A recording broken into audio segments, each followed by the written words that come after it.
Estamos viendo sensibilidades. ¿Qué tal? Sensibilidades. Ya vimos los diferentes tipos de receptores sensitivos. Tenemos los mecanorreceptores, que ya los vimos todos, que son los receptores táctiles y los receptores de posición, ¿sí? Después tenemos los termorreceptores, los nociceptores, termorreceptores, receptores de frío y calor, que hoy lo vamos a ver, receptores de temperatura. Después receptores de dolor, que son los nociceptores, que también hoy los vamos a ver. Y en las siguientes clases vamos a ver los receptores electromagnéticos o también llamados fotorreceptores. Estos fotorreceptores son los receptores que detectan la luz y lo transforman en imágenes. Eso lo vamos a ver en vista, ¿sí? Y los receptores después químicos que detectan el gusto, el olfato, pero también tenemos receptores químicos a nivel de los vasos sanguíneos que detectan principalmente oxígeno y dióxido de carbono. Esos últimos receptores los vamos a ver en profundidad cuando demos cardiovascular. Ahora nosotros vamos a ver hasta receptores que detectan gusto y que detectan olor, ¿sí? Y ahí cerramos todo lo que son receptores sensitivos, ¿sí? Entonces, ¿a qué nos estamos refiriendo? A estos receptores para que se puedan ubicar en...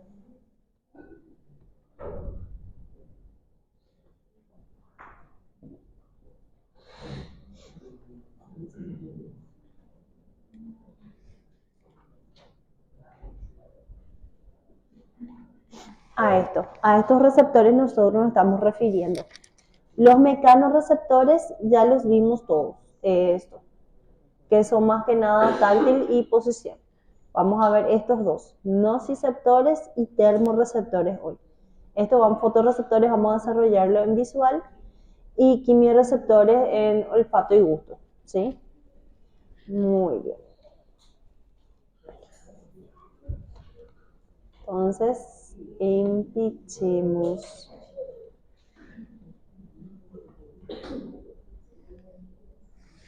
Bueno, vamos a hablar primero de los nociceptores, de aquellos receptores que detectan dolor. Cuando hablamos de dolor, estamos hablando de que alguna parte del cuerpo, algún órgano, algún tejido, sufrió algún tipo de daño. El dolor es una reacción frente a la lesión de algún tejido o de algún órgano, ¿sí? Entonces, toda vez que aparezca dolor, quiere decir que hay algún daño, ¿sí? El dolor no es normal, no es una sensación normal. Quiere decir, puede ser fisiológico. Hay dolores que son fisiológicos, por ejemplo, los dolores de parto. Duelen, ¿sí? Pero porque estás habiendo lesión de alguno de los tejidos. Independientemente que sea fisiológico, hay lesión. Entonces, tenemos dos tipos de dolores, ¿sí? Esta clasificación de dolor va de acuerdo a la vía que va a ser estimulada. Entonces, así tenemos dolores rápidos o también llamados dolores agudos y tenemos dolores lentos o también llamados dolores crónicos, ¿sí? ¿Cómo es el dolor rápido? El dolor rápido es, apareció el estímulo, apareció el dolor. Al instante que aparece el estímulo, aparece la sensación dolorosa. Como por ejemplo, estoy yo apoyándome y justo hay acá un clavo, yo pongo la mano, automáticamente yo voy a quitar la mano. Automático, en el momento que apoyé la mano sentí el dolor. O voy caminando y golpeo la puntita del dedo por el borde de la cama. En ese mismo momento sentí el dolor. O alguien me da un trompazo en la nariz. En ese mismo momento sentí el dolor. O alguien le da una patada en los testículos. En ese mismo momento van a sentir el dolor. Son dolores que se sienten. Llegó el estímulo doloroso, se sintió el dolor. Sí, eso es un dolor rápido. Normalmente suelen darse en tejidos más superficiales como los de la piel. Raramente se siente estos dolores agudos, rápidos en órganos muy profundos, ¿sí? Normalmente suele ser piel. Ahora, los dolores lentos sí ya suelen ser más dolores que vienen de órganos más profundos. Por ejemplo, los dolores cuando tenemos alguna indigestión o dolores como por ejemplo los dolores del periodo menstrual o los dolores de cabeza, ¿sí? Son dolores que aparecen de forma más lenta, más procesual y que pueden tender a durar más tiempo, ¿sí? Porque duran horas, por ejemplo. Un dolor que algo me clavó o algo, o yo golpeé, no dura horas. Dura el tiempo, dura una cuestión de unos minutos y luego ya pasa, ¿verdad? Entonces, esa es alguna de las diferencias. Ahora, como toda sensibilidad, necesita tener un receptor. Ese receptor es llamado de nociceptor. Los nociceptores son receptores de dolor. Y vamos a ver. ¿Ustedes estaban en esta clase a la mañana? Sí. ¡Ah, no! ¿Ya vieron cómo se forma la bilirrubina? ¿Cómo se forma la bilirrubina? De acá se forma la bilirrubina. Spoiler. Me alegra que ya den esto por ahí. Sí, a partir de la protoporfirina 9, la degradación de la protoporfirina 9. Ay, perdón. Bueno, lo bueno es que por ahí si nosotros no llegamos a dar esto, ustedes ya están dando ahora. Ya va a ser más fácil o más rápido para mí desarrollar esta clase al final. Bueno, vamos nosotros a lo que tenemos que hacer ahora.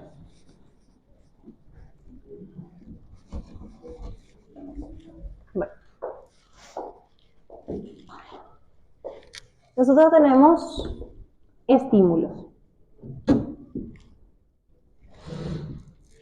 Los estímulos, para que generen dolor, pueden ser mecánicos, como por ejemplo un golpe, alguna contracción, algún aplastamiento, alguna deformación, alguna fractura, mecánicos, ¿sí?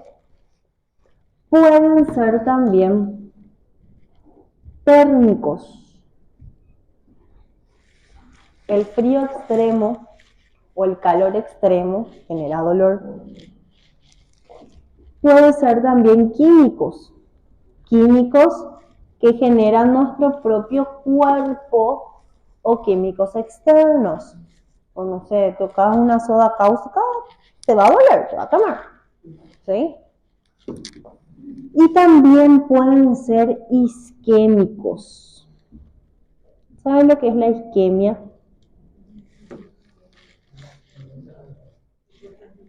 ¿Isquemia? ¿Qué es isquemia?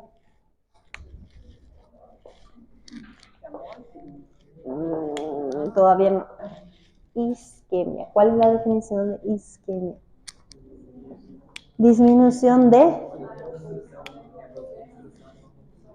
del flujo sanguíneo. La isquemia es una disminución del flujo sanguíneo o una obstrucción del flujo sanguíneo. Muy bien. Entonces, estos pueden ser los estímulos. Cualquiera de estos estímulos pueden generar dolor. Y estos estímulos tienen que llegar a un receptor, a un nociceptor, ¿sí? Aquí, a un nociceptor.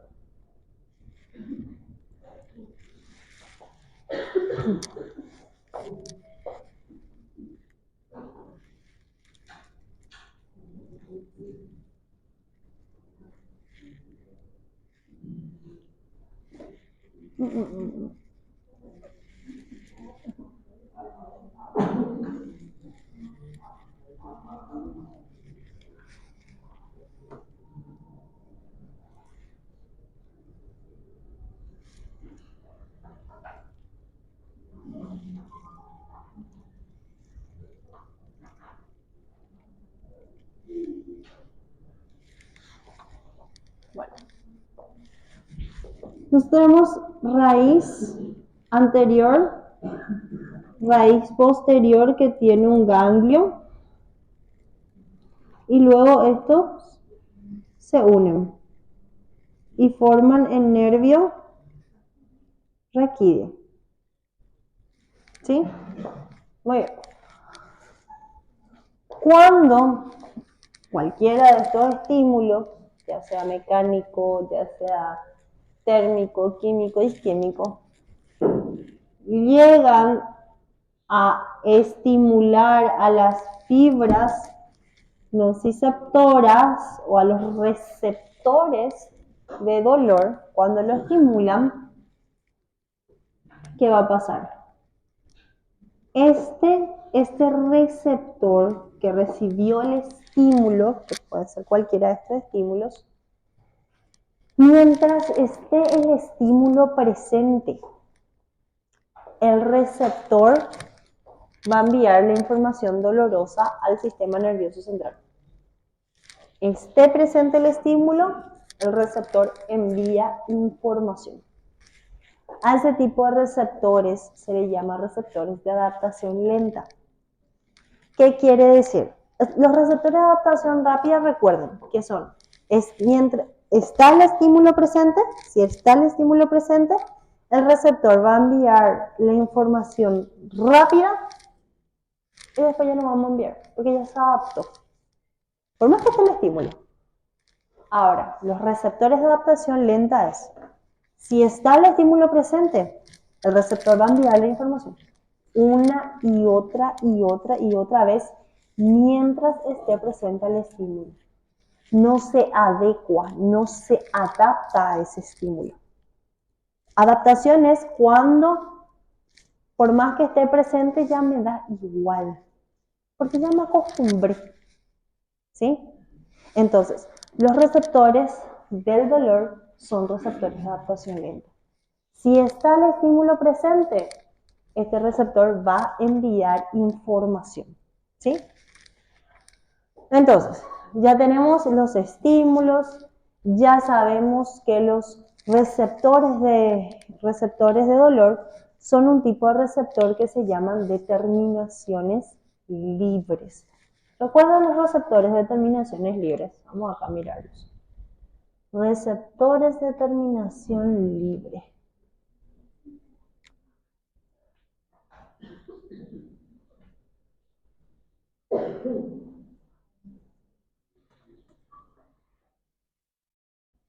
Acá. El primerito que habíamos estudiado. Que es también un tipo de receptor táctil. ¿Sí? Terminaciones nerviosas libres. Pueden detectar tacto, presión y también sabemos ahora que puede detectar dolor. ¿Sí? Entonces, estas terminaciones libres son el tipo de receptores que detectan entonces dolor. Bueno, a eso nos estamos refiriendo con terminaciones nerviosas libres. ¿Dónde vamos a encontrar estas terminaciones nerviosas libres, estos nociceptores? Lo encontramos en toda la piel y también lo encontramos en tejidos profundos, especialmente órganos, ¿sí? Órganos o las capas que envuelven a los órganos, las membranas que envuelven a los órganos. Ejemplo, pleura, peritoneo, pericardio, esas son membranas que envuelven a órganos. Entonces ahí también encontramos nociceptores. Tejidos profundos. Tejidos profundos, órganos o membranas que envuelven órganos como pericardio, pleura y peritoneo. ¿Sí? Muy bien. Ahora, Uno de los químicos, uno de los químicos que se genera durante la lesión de un tejido es la bradicidina. También se pueden generar algunos químicos inflamatorios como las interleuquinas, las citocinas y demás. Todo esto es inflamatorio.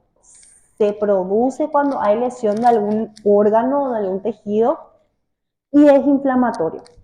Pero en especial la bradicidina es uno de los químicos que más dolor genera, ¿sí? Porque irrita más a estas terminaciones nerviosas libres. Después hay todo un cambio a nivel de las iones que hace que el dolor cada vez aumente más. Ahora, eso en el caso de los estímulos químicos.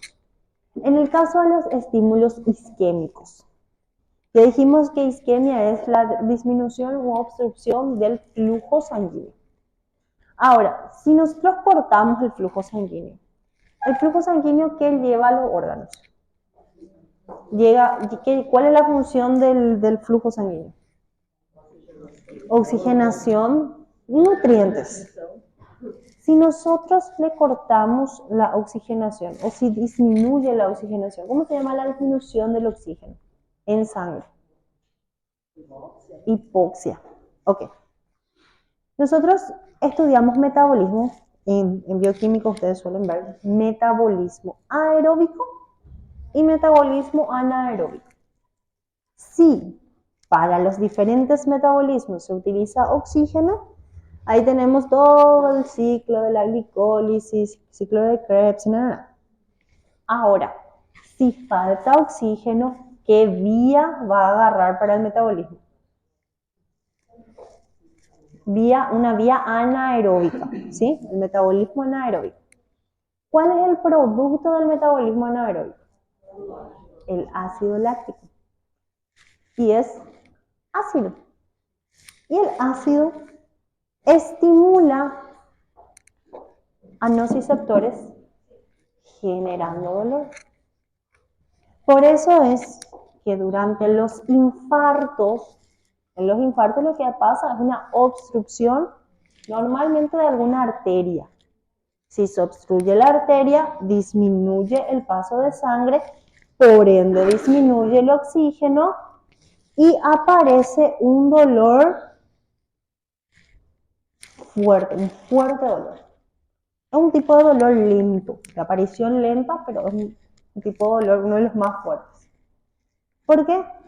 Porque además de producirse ese ácido láctico, como ya no llega nutrientes, oxígeno, ni sangre en alguna parte del órgano, ese órgano empieza a sufrir, a lesionarse, a producir citoquinas y después a morir.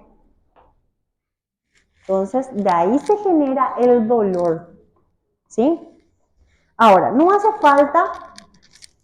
falta que el tejido muera para que se produzca el dolor. Ahora, ¿alguna vez estuvieron en una misma posición durante un cierto tiempo y empiezan a sentir calambre? ¿Sí? ¿Qué pasa en ese caso? En ese caso, también hay una obstrucción del flujo sanguíneo o una disminución del flujo sanguíneo causada por la compresión, en este caso de algún músculo, que es mucho tiempo sentado sobre las piernas o cruzando las... ¿Qué pasa? Presionamos el músculo por un tiempo y al presionar el músculo y mantener esa posición por varios minutos, se presionan los vasos sanguíneos. Y al presionarse los vasos sanguíneos disminuye el flujo sanguíneo del músculo, que le llega al músculo. Entonces se empieza a producir ácido láctico y empiezan los calambres. Que mejora cuando vuelve a fluir la sangre. ¿Sí? Entonces, estos son los diferentes estímulos que pueden haber para que se produzcan el dolor. Entonces, principalmente estos cuatro. Ya lo vamos a hablar con mayor intensidad los térmicos, ¿sí?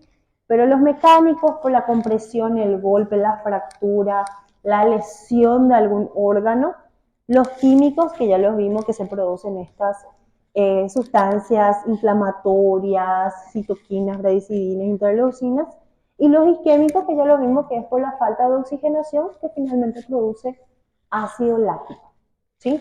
Los térmicos, después de esta clase vamos a ver receptores de temperatura y vamos a explicar cómo el dolor se produce ante temperaturas muy altas o muy bajas, ¿sí? Entonces, estos estímulos, cualquiera de ellos va a estimular, o sea, estímulos excita al receptor, al nociceptor, y se va a enviar la información dolorosa, obviamente como es una información aferente, es sensitiva, entonces tiene que ir a la raíz posterior, al ganglio de la raíz posterior y entrar en el asta dorsal de la médula espinal, ¿sí? Este mecanismo después tiene que subir hacia encéfalo. O igual puede ser un mecanismo reflejo, ¿sí? Puede ser también reflejo, pero lo más común es que suba la información hacia tronco encefálico y encéfalo, o sea, es el tronco encefálico y el cerebro. Ahora, como cualquiera de las vías que estábamos estudiando anteriormente, también el dolor tiene su vía. Una vía que se llama neoespinotalámica y una vía que se llama paleoespinotalámica, ¿sí? Neoespinotalámica y paleoespinotalámica, ¿sí? ¿Cuál de las fibras vamos a utilizar? Y depende del tipo de dolor que estamos recibiendo. Ahora, vamos a hablar de la primera. La primera es la neoespinotalámica. Y en la neo se encarga de transmitir dolores rápidos, dolores agudos, dolores que llegó el estímulo y ya se le informó al cerebro que hubo un estímulo doloroso, ¿sí? Entonces, para este tipo, para estas fibras, para esta vía, se utilizan fibras del tipo A delta. ¿Y cómo me voy a recordar? Acá, vamos a volver a la clase donde nosotros tenemos nuestro esquema de fibras nerviosas. A delta, delta, delta.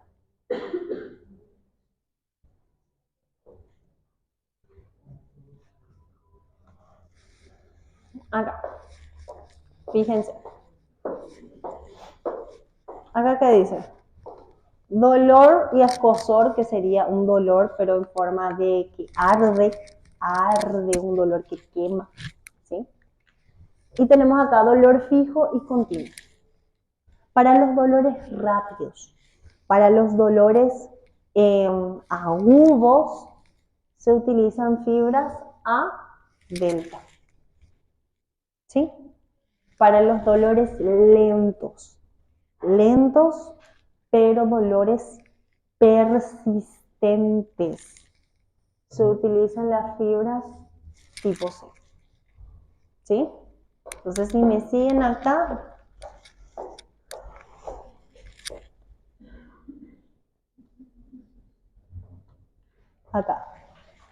dolores agudos y dolores rápidos utilizan fibras tipo A delta, y los dolores lentos y crónicos utilizan más las fibras tipo C, ¿sí? Las fibras tipo C. A eso se refieren estas, bueno, ya que estamos y les voy a mostrar.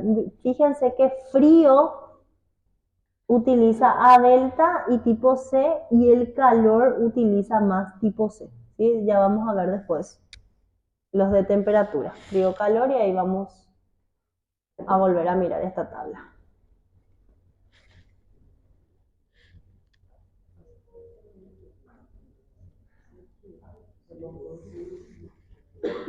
Bueno, ¿recuerdan cuál es el neurotransmisor, el principal neurotransmisor excitador? El glutamato. Por ende, este neurotransmisor también actúa como estímulo doloroso. ¿Sí? Este neurotransmisor también puede llegar a generar algún tipo de dolor, ya sea rápido o lento, pero también puede llegar a generar dolor. Entonces, resumamos. Tracto neoespinotalámico transfiere informaciones de dolor rápido. ¿Qué tipo de fibras utiliza? Fibras A delta. Y tiene el siguiente trayecto.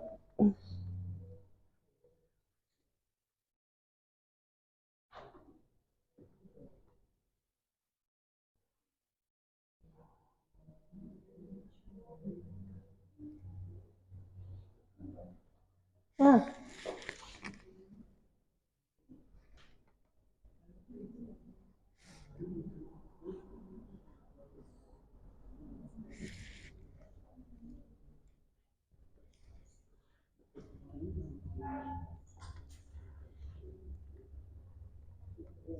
bueno, fíjense,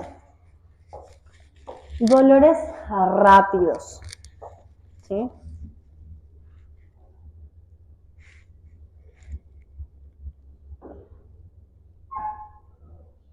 Los rápidos, que son los neoespinotalámicos, utilizan fibras A delta. Entonces, pues las fibras A delta llevan la información al ganglio de la raíz posterior, y del ganglio de la raíz posterior entra aquí a la primera lámina, de la sustancia gris en su asta dorsal. Entonces, acá, vamos a ver si alcanzo.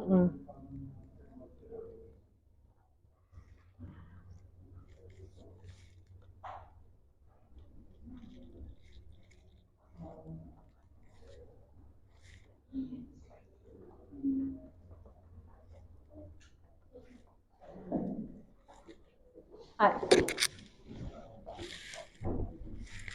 Quiero agrandar más para alcanzar, pero no.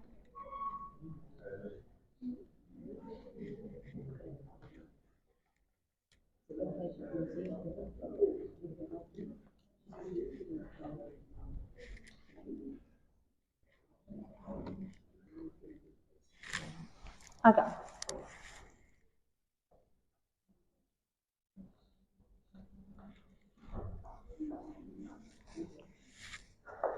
Muy bien, fíjense.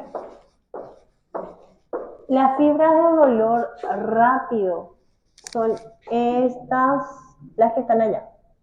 Entonces, ven la lámina 1, 2, 3, 4, 5, 6, 7, 8, 9. 9 láminas en el asta, ¿sí? En las astas desde dorsal, lateral y anterior de la médula. ¿Sí? Bueno, la vía neoespinotalámica hace esto. Recibió su información, lleva la información por las fibras A delta y la lleva hasta la primera lámina.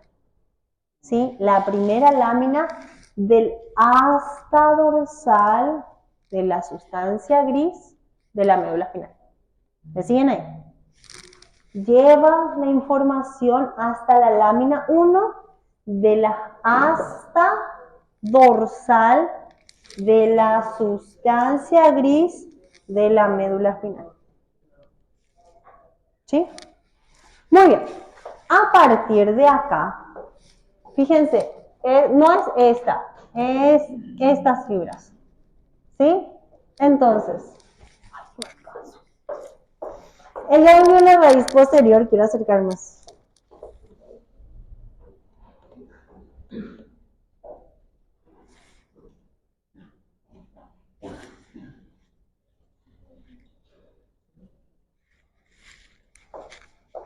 Acá. Entonces, ingresó y allá arriba está el ganglio de la raíz posterior. Y hace sinapsis acá en la primera lámina o puede pasar directo. ¿Y por dónde va a pasar? Por la comisura, ¿sí? De acá de esta sustancia gris. Y luego va a ir hacia el asta anterior y va a terminar acá en la columna que se llama columna anterolateral. Acá vamos a ver. En la columna anterolateral.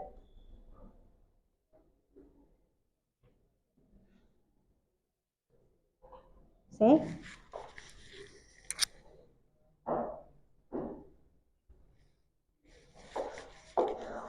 Entonces, me estoy aplicando el proceso. Llega a la lámina 1 del asta posterior, ¿sí? O el asta dorsal. Luego pasa del lado contrario por la comisura, va hacia el asta anterior y aquí en la región, en la sustancia blanca ya, en la columna anterolateral, hace su giro y asciende.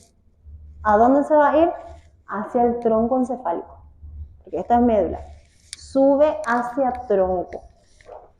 Y el tronco va a tener diferentes terminaciones. ¿Dónde va a ir terminar? Y va a ir terminando aquí. Puede terminar. Acá nosotros tenemos bulbo, protuberancia, mesencéfalo, tálamo, hipotálamo, hipófisis, corteza cerebral. ¿Sí? Entonces, las fibras las neoespinotalámicas van a ir subiendo y pueden terminar en cualquier porción del tronco encefálico, entre el bulbo, la protuberancia y el mesencéfalo, en regiones donde se llaman formaciones reticulares. Para recordar formaciones reticulares pueden mirar el video de mesencéfalo, ahí explica, ¿sí? En las formaciones reticulares. Ahora, aquellas fibras que no terminaron aquí en las porciones reticulares van a ir hasta el tálamo. Y del tálamo, acá en el tálamo va a encontrar al famoso núcleo ventrobasal. Recuerdan que otra vía también llegaba aquí al núcleo ventrobasal del tálamo. La vía del lemnisco medial, ¿sí? Columna dorsal lemnisco medial. Quiere decir que a partir de acá va a ir a la corteza somatosensitiva, ¿sí? Acá, a la corteza somatosensitiva. Entonces, si nosotros recordamos...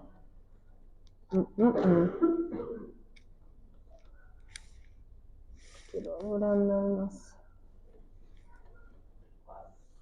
Acá. Si nosotros recordamos la corteza somatosensitiva, tenemos todo el cuerpo ubicado en esta corteza. Todo el cuerpo ubicado. ¿Por qué?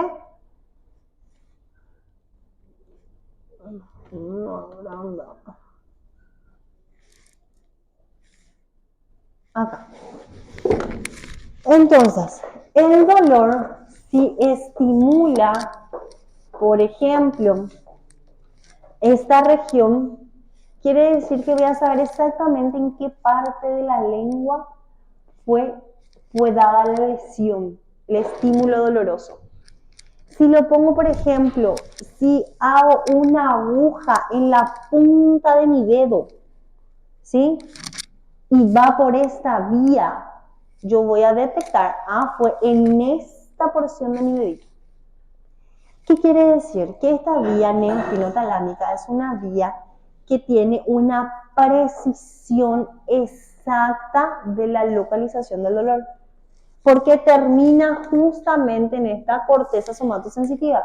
Y esta corteza somatosensitiva tiene todas las partes sensibles del cuerpo. Todas las partes sensibles del cuerpo. desde la punta de tu pie hasta la punta de tu cabeza.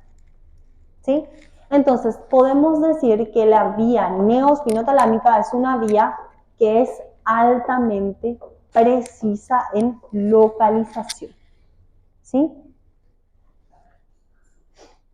Bueno, ese es un resumen de toda la vía. Igual todo lo que les acabé de explicar lo puse en forma resumida también ahí, ¿verdad? Bueno, ¿qué vamos a hacer si ya tenemos nuestra vía de dolor rápido? Ahora necesitamos, ¿qué necesitamos? Ya tenemos cómo llega el dolor rápido al encéfalo. ¿Qué necesitamos ahora transmitir? Dolor lento, dolor crónico. El dolor crónico, y depende de qué vamos a considerar dolor crónico. Dolor crónico puede ser en días, pueden ser en meses, pueden ser en años. ¿Sí? Un dolor crónico puede ser un dolor de cabeza que te dure 15 días, ya es un dolor crónico. Pueden ser dolores que hace 3 meses me duele la espalda, ya es un dolor crónico. Hace 10, yo tengo una paciente que tiene dolor desde el año 2004 de cuerpo, de todo el cuerpo. Y no es fibromialgia. No, es fibromialgia. Hace 20 años. Sí, pero es un dolor moderado. Es un dolor moderado. A veces intenso, pero moderado. La mayor parte de las veces moderado. ¿Qué pasa con el dolor? ¿Qué pasa con el dolor crónico? Mientras más tiempo la persona conviva con un dolor, más transformación del sistema nervioso hay. Entonces, en 3 meses, porciones encefálicas que sufren de dolores, que le llegan sensaciones dolorosas, pueden sufrir atrofia. Porciones del cerebro que llegan, o del tallo encefálico, que le llegan información dolorosa de forma continuada y constante, puede sufrir cambios y hasta atrofias por el exceso de información dolorosa que recibe. ¿Sí? Por eso, pacientes con dolores crónicos hay que saber la causa. Todo tipo de dolor, cualquiera sea un dolor rápido, un dolor agudo o un dolor crónico, hay que saber la causa. ¿Para qué yo utilizo la vía lenta? La vía lenta, por sobre todo, tiene fibras tipo C. También tiene un poquito de fibras A delta, pero por sobre todo tiene fibras tipo C. ¿Cuáles son los estímulos? Pueden ser cualquiera de estos estímulos también. Pueden servir como excitantes del nociceptor y llevar la información dolorosa por las fibras tipo C y también van a llegar a la médula. ¿Sí? Solamente que el estímulo es persistente. El estímulo está ahí constantemente.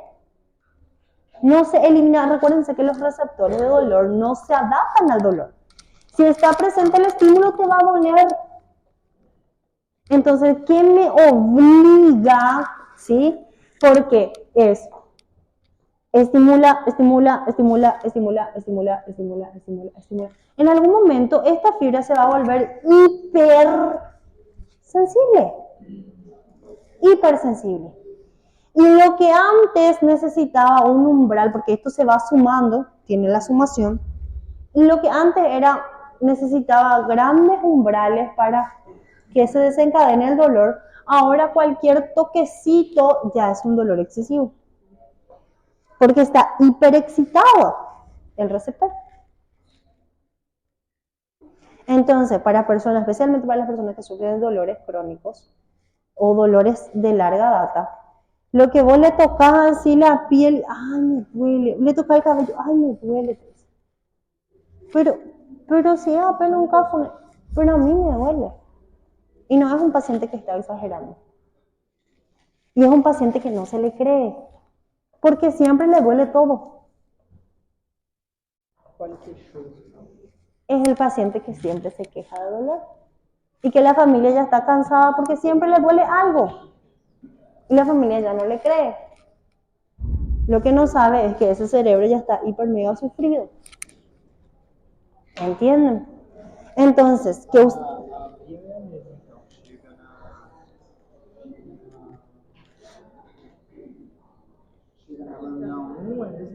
No llega a la...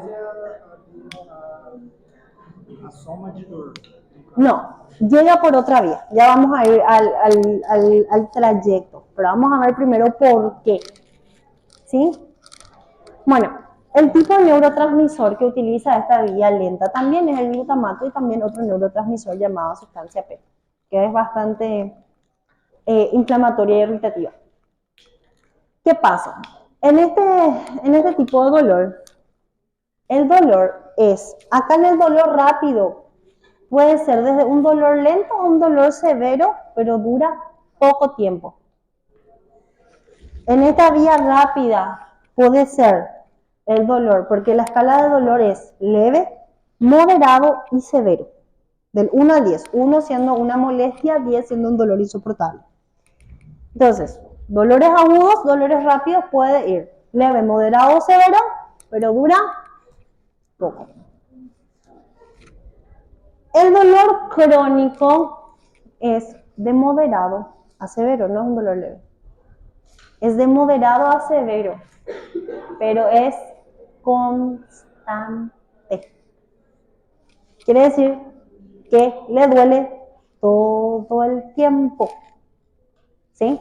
Bueno.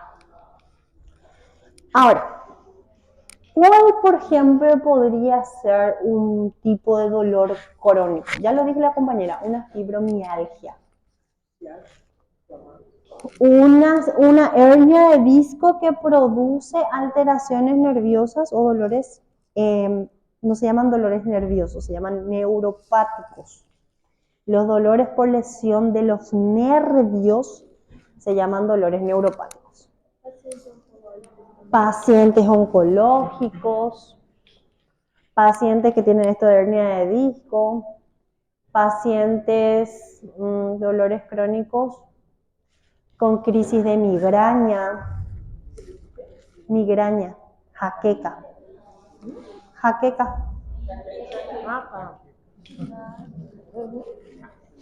Esos son pacientes que no le duelen una vez nomás y que tienen un desencadenante.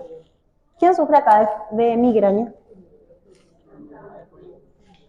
Bueno, en la migraña tienen que tener en cuenta siempre, tienen que tratar de descubrir cuál es su desencadenante para evitar.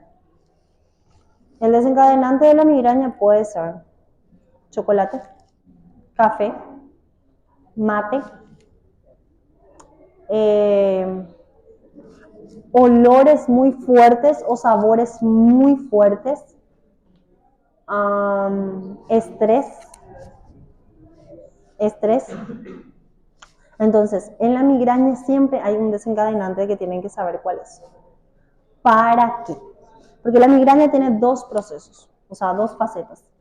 La primera es la que te avisa, la migraña que te avisa que te va a doler, y la migraña que no te avisa que te va a doler. La migraña que te avisa que te va a doler significa que tiene aura, migraña con aura. ¿Cómo es la migraña con aura? Empezás a ver borroso, empezás a ver brillitos volando, o fotones, se le llama a eso, o moscas volando. Jamás hubo moscas, pero es la sensación que ve brillos o empieza a escuchar los ruidos más fuertes, o la luz le llega con mayor intensidad el estímulo, y eso significa que le va a doler. Ese momento es el momento de tomar tu medicación. La migraña que tiene aura dolorosa, se le llama eso. En ese momento que empezaste a sentir ese síntoma, vos tenés que tomar ya tu medicación. Que va a variar, algunos es ergotamina, algunos es amitriptilina, ¿sí? Pero tiene que ser bastante, porque un ibuprofeno no te va a hacer nada. No te va a hacer nada. Puede ser un naproxeno también puede ser. Pero ¿qué pasa? Si vos dejaste, por eso el que es la migraña sin aura es más peligrosa, o sea, es más dolorosa, porque la migraña sin aura no te avisa, aparece nomás el dolor. La migraña con aura te da tiempo de que vos tomes tu medicación y evites que suba al pico máximo el dolor. ¿Entienden? Entonces los que tienen aura, por lo menos les avisa. Y la migraña tiene su desencadenante y normalmente suele ser la irritación de alguna de las arterias a nivel encefálico. ¿Sí? Ahora, eso es un tipo de dolor crónico. Otro tipo de dolor crónico, los pacientes con cáncer, porque ya hay destrucción de algún órgano y hay una transformación del órgano. Otro dolor crónico, los pacientes con neuralgias. Y las neuralgias, el famoso te va a decir el paciente, me duele y cuando me duele siento hormigueo, algún tipo de parestesia, ¿sí? Siente sensación de hormigueo, de formigamento, de calambre, sí, a nivel muscular, de alteración de la sensibilidad, puedes sentir hiperestesia, o sea, sentir más de lo común, o puede sentir anestesia, hipoestesia o anestesia. No, siento como que está dormido. Se me duerme mi pierna, mi mano, mi brazo. Se me duerme, te dice el paciente. Ese tipo de dolores no vas a solucionar con una dipirona. No vas a solucionar con un ibuprofeno, con un ketorolac, no vas a solucionar. Porque es un dolor neuropático. Ahí lo que hubo fue lesión de la fibra nerviosa. Es como si fuese, imagínense que el nervio sea como un cable, como este cable, ¿sí? Cables. ¿Qué tiene afuera? El plástico de color.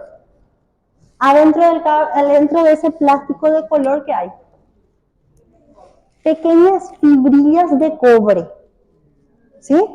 Bueno, el nervio es así, tiene pequeñas fibrillas de cobre, pequeñas fibrillas nerviosas, y el plástico de color que le envuelve es la vaina de mielina. ¿Y qué vos tenés? Lesión de la vaina de mielina, lesión del nervio, es como si fuese que vos agarraste y cortaste el nervio. ¿Y qué va a pasar? Intenta un poco meter en un enchufe un cable pelado. ¿Qué va a pasar? Da un shock. Por eso cuando ustedes se golpean el nervio cubital da una sensación de electricidad. Y esa es otra característica que te dice el paciente.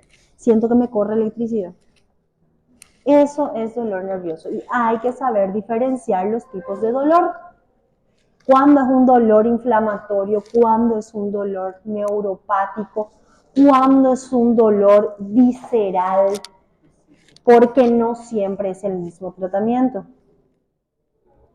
Entonces, según las características que te diga el paciente, hay que saber diferenciar el tipo de dolor y el tipo de tratamiento que le vas a hacer. ¿Por qué? Porque vos, por ejemplo, con un dolor abdominal, no hace falta que le pongas una morfina. Difícilmente. Puedo dar un antiespasmódico. Ahora, una neuralgia del trigémino, donde el paciente ni siquiera un algodón puede pasar por la cara. No le va a servir de nada una dipirona. Tramadol y morfina. Un opioide. Ahí es doble opioide. Ahora, un herpes zóster. ¿Saben lo que es herpes zóster? Ujú. Que parece una quemadura. ¿Alguien aquí ya tuvo varicela? ¿Saben lo que es varicela? Bueno.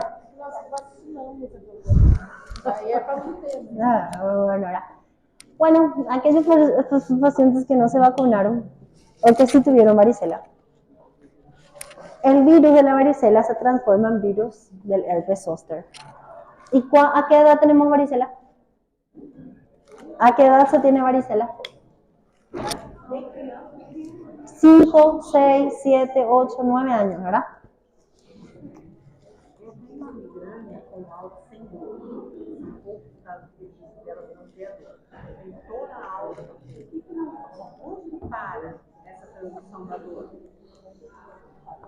Ahí pueden ser muchas cosas.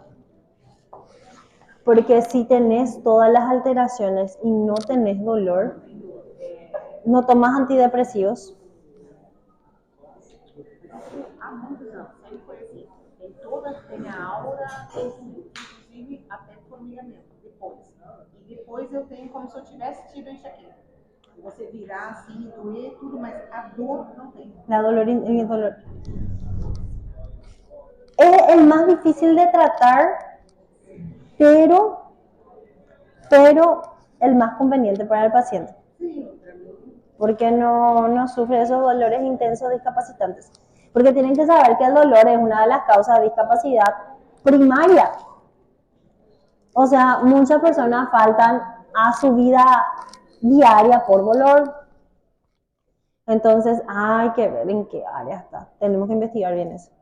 Porque una de las fibras es la que no llega tal vez la información al área a nivel encefálico o a nivel del cerebro. No llega la información con la intensidad que debería.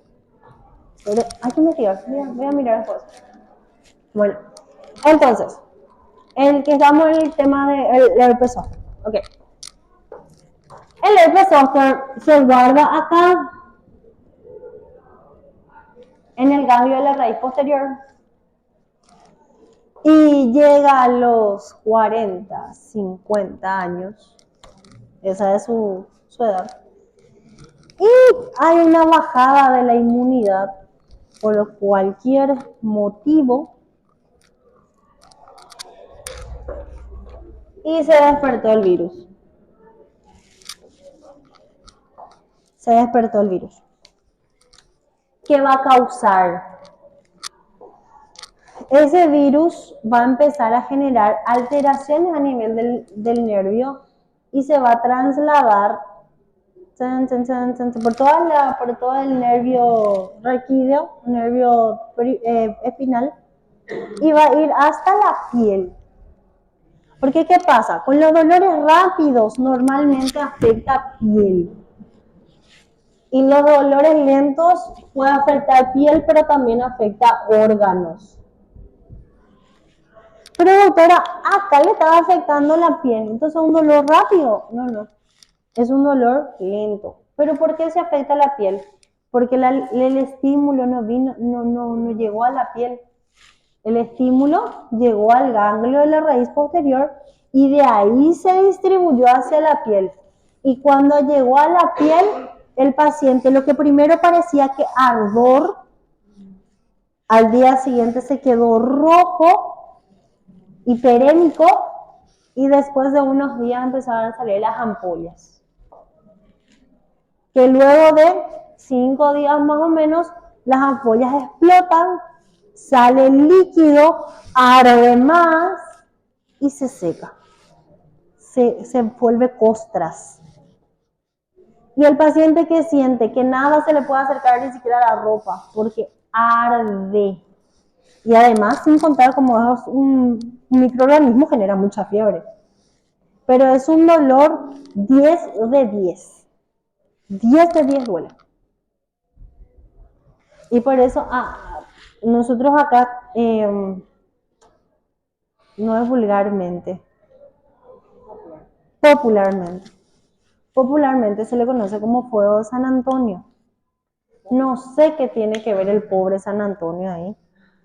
No sé, pero como que sentís que te quema, de ahí viene el fuego del espíritu, no sé.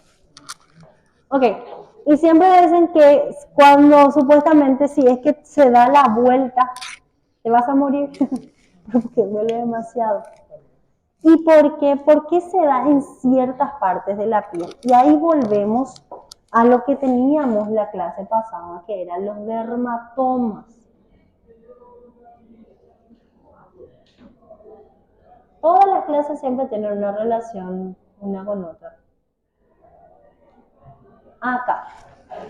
Pónganle que nosotros el virus esté en el ganglio del nervio espinal número 7. ¿Sí? En el torácico 7. Ahí está. ¿Sí? Nervio espinal torácico número 7. Ahí está. Intento. ¿En qué áreas? ¿En qué áreas va a doler? ¿Y en qué áreas va a salir la ampolla? En el dermatoma que corresponde al nervio espinal número 7, que sería aquí. Acá. ¿Sí? Adelante, acá. En toda esta área el paciente puede tener esas lesiones ampollosas.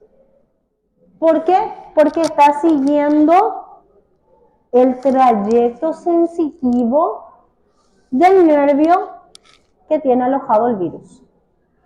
Pero puede tener también del otro lado. Y si tiene del otro lado, ahí es el que ocurre el giro. ¿Sí? Muy bien. Entonces, esos son los tipos de dolores. Ahora, vamos.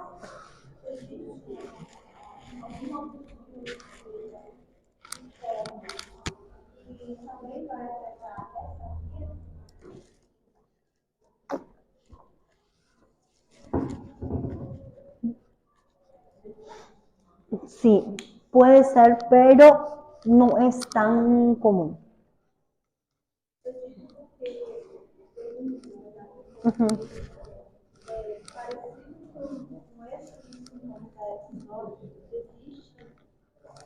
Não sei se existe aqui, mas existe um tipo de inseto, principalmente na região onde eu vivo, que ela causa os mesmos sinais e sintomas de um episódio.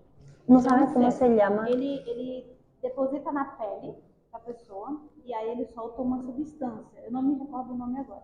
Mas ele é comum da região da e aí ele causa os mesmos sintomas, os mesmos sintomas. Só que é causado por esse inseto. Então sai as vesículas. No sale. Não solta tipo umas bolhas.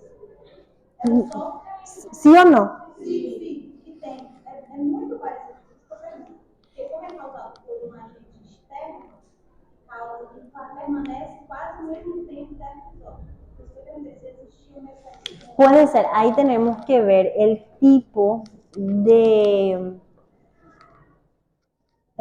de sustancia tóxica que libera.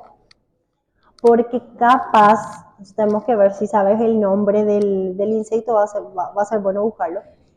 Saber el tipo de sustancia tóxica que libera y ver si no tiene algún parecido químico con la sustancia tóxica del herpes zóster. Esse tipo de diagnóstico para herpes zóster da nossa região é bem difícil, porque assim é muito parecido. Como a incidência é maior com esse inseto, às vezes o diagnóstico acaba sendo errado, porque o mecanismo é muito parecido. Ahí lo que tiene que haber, lo que también hay que buscar, y ahí se pregunta más todavía en tu zona, exposición a zonas endémicas, puerta de entrada, porque si el insecto, si es el tipo de insecto que vos sentís cuando te pica o no sentís, si deja lesión en la piel, Porque el herpes zóster no va a tener ninguna lesión previa, no va a tener puerta de entrada, no vas a tener exposición a zonas endémicas. Y el tratamiento es diferente, porque con el herpes zóster vos tenés que darle corticoides y antiviral. No le vas a dar un antiviral por una picadura de insecto. ¿Entiendes? Entonces, diagnósticos diferenciales son necesarios. Son demasiado necesarios. Bueno, vamos a terminar ahora la vía de dolor para irnos al receso. Estamos hablando del dolor lento. La vía paleoespinotalámica. El dolor lento va por la vía paleoespinotalámica. Acá. El dolor lento también viene el estímulo y el estímulo es constante. Va por las fibras del tipo C mayoritariamente. Puede también ser la A delta, pero más por el tipo C. Llega al ganglio de la raíz posterior y por ende también entra en el asta dorsal. Pero no se va a la lámina 1. Acá, ahí está el ganglio de la raíz posterior. Acá tenemos, va a la lámina 2 y a la lámina 3, que se le llama sustancia gelatinosa, ¿sí? La lámina de la lámina 2 o de la lámina 3 hacen otra vez una sinapsis en la lámina 5, por eso es lento, porque va haciendo diferentes paradas antes de subir al encéfalo, ¿sí?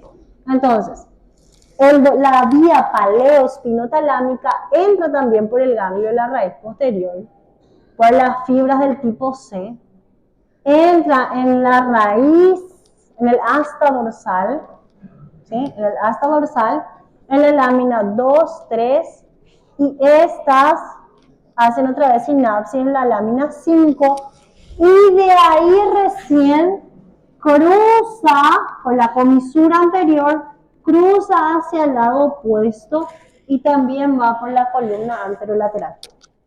Vamos a ver.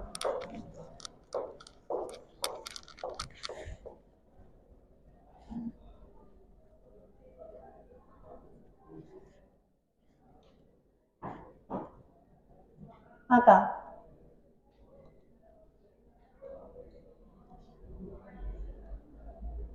También cruza acá por la vía anterolateral y sube. Entonces, esta es la vía del dolor crónico, dolor lento, y esta es la vía del dolor rápido o dolor agudo. ¿Sí? ¿Y dónde va a terminar este dolor crónico o este dolor lento? Termina principalmente acá también, en prácticamente casi los mismos lugares que los rápidos. En los núcleos reticulares del bulbo, protuberancia, mesencéfalo, pero termina en el mesencéfalo. ¿Recuerdan que en el mesencéfalo teníamos colículos superiores y colículos inferiores, cerebrales? O láminas cuadrigéminas, ¿recuerdan? Láminas cuadrigéminas superiores e inferiores. Ahí también termina aquí alrededor de lo que se llama acueducto de Silvio, ¿sí? Termina también en el tálamo, en la corteza somatosensitiva y también en regiones del hipotálamo, regiones intralaminares en la base del cerebro y el hipotálamo. Por eso, ya que tiene relación con el hipotálamo, las sensaciones de dolor crónico da muchas alteraciones emocionales por su relación con el hipotálamo, ¿sí? Bueno. Genial. Vamos a hacer un receso. Ahí tenemos las vías. Vías rápidas, vías cortas. Vías rápidas, vías lentas, ¿sí? La vía rápida, hacemos el neoespinotalámico, normalmente son fibras A delta y vienen desde la piel, y las fibras lentas normalmente son del tipo C. La vía cefaleo espinotalámica y normalmente viene de órganos. Ambos suben al tronco encefálico y al encéfalo. Fin de la historia. E aquele sofrimento psíquico, que dói tudo, um sofrimento seletivo. No es un sufrimiento solo psíquico, tiene un factor somático, tiene un factor en el cuerpo que luego sube a la psiquis. Não é só ele. No es solo. Os dolores causam, dolores crônicos, muitos problemas emocionais, devido a sua relação Con el hipotálamo, con la región del hipotálamo. Bueno, chiquis,